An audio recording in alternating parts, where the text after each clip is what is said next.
Hey guys, I just wanted to let you know how you can be more effective in your small group time. I read what you guys wrote about that, and so I just wanted to give you some tips. So here are a few things that I have learned over the years, and maybe it will help you in your small group time. Number one, think about the age of your kids. If they're 8 years old, add 1 to that, and that's how long they can sit still. So that would be 9 minutes. So think about, as you're teaching, are you changing it up every 9 minutes? It can be something simple like, hey, okay, everybody touch your head, touch your nose. It doesn't need to be complicated. Just think through, are you just standing there teaching at them? Or are you thinking about their age and how long that they can really pay attention and listen to you? Number two, think about how the kids are placed. If Johnny and Calvin can't sit beside each other because they talk to each other all the time, don't put them together. Think about that. Maybe you just need to say, hey, you need to go sit there and you need to sit here. Think about the placement of your kids. Also think about the position you're standing. If you are in front of a door and your back is to the door and all these people are going around and behind you, the kids will look at that instead of you. So think about your placement too. Like, are you in a place where they see a lot of distraction, or are you staying in a place where their focus is totally on you? And even think about the sun coming in the windows.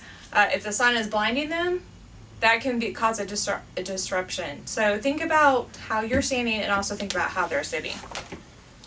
Number 3, is your lesson reaching all 3 types of kids? Sometimes we forget that all kids don't learn the same way.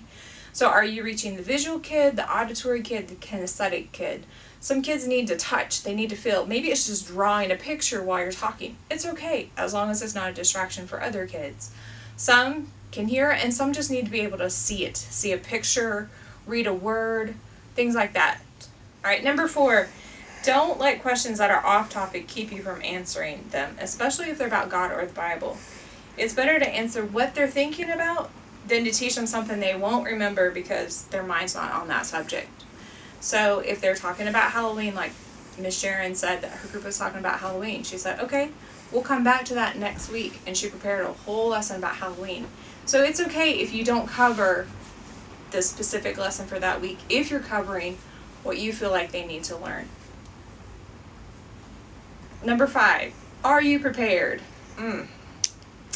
Think about that. The kids know if you're not prepared, and they will run right over you. So are you taking time to read through the lesson, to think about it? Even how are you applying the lesson to yourself? Like, are you letting God change you through these lessons too, or is it just about changing the kids?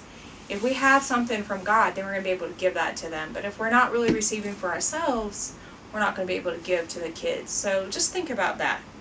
Probably a lot of you are prepared. Good job. And the most important thing is love. Always show love. Your lesson may flop. You may not get out the right words. But if you show love, remember what 1 Corinthians 13 says. I think it's 1 Corinthians 13. I forgot. Anyway, we can have all the knowledge. We can sound like we're the most excellent teacher ever. But if we don't show love, we're a noisy gong or we're nothing. So make sure to show love.